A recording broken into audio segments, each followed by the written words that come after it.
Coach, an open date this week, and you're telling me probably a good time for it, all things considered. I know that you had a close loss to Saluda this past Friday, and I guess correctable mistakes might be a good way to put it. You had turnovers, had a botched punt, just things that too many things like that wound up putting you on the wrong side of the ledger.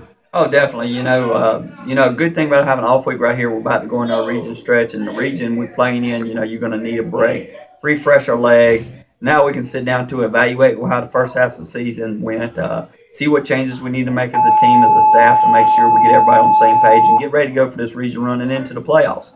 The good thing is, in our two losses that we've had, both of them are the own things we did that we could fix to do better where the outcome isn't that way. If it was just two games where we just got our tail kicked, we might be sitting in a different position. But it's two games where, if we'd taken care of business where we needed to, not made the mistakes we needed to, we could be sitting here at 5-0. But, it really doesn't matter at this point if you're 5-0, 0-5, 1-4, 4-1, or whatever it is. When you got a region, everybody's 0-0. So this is the time, you got to make sure, you got your P's and Q's ready to go and get ready for your run into the playoffs.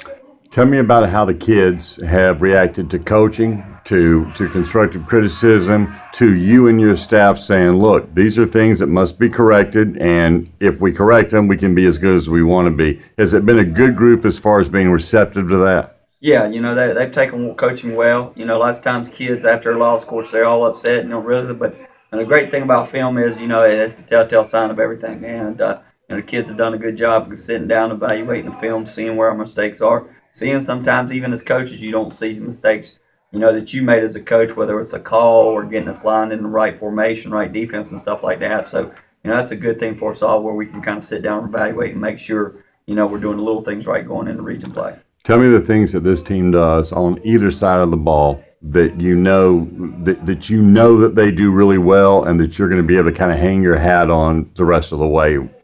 One thing our kids do, they play with a lot of effort. And play with a lot of intensity. We're a team that, even in our losses, it's not been lack of effort. It's not been, people taking plays off. Our kids play their tails off for 4 quarters. And, that's what's kept it with all these. You make 5 turnovers, you really shouldn't be in a ball game. But, when your kids play their butts off, they still give themselves a chance to win it in a day. So that's why it's just little things we got to cut off. And just keep that effort. And that's what we stress to them all summer. In our off-season training is effort, effort, effort. We can fix mistakes, but effort's a choice. And our kids have done a good job making the right choice and playing hard every play. All right, you've got a week from this Friday. You open up region play with Allendale Fairfax. So what we'll do is we'll talk about that when we come and see you next week. But have a good Friday off. And just curious, are you going to roll over and see anybody play this Friday? I'll probably end up going watch Lexington and watch Coach Steph play. We're best friends, so it's good to have a little time off. You go see them play and be on the sidelines and watch them. So I'll still probably go watch a little bit of football. Not as stressful as it usually is on normal Friday nights, but relax a little bit, watch that, and then get back home. So your wife will let you go watch some football. Yeah, the kids will probably be with me. There you go. Hey, man, great to catch up with you. We'll see you again next week, man.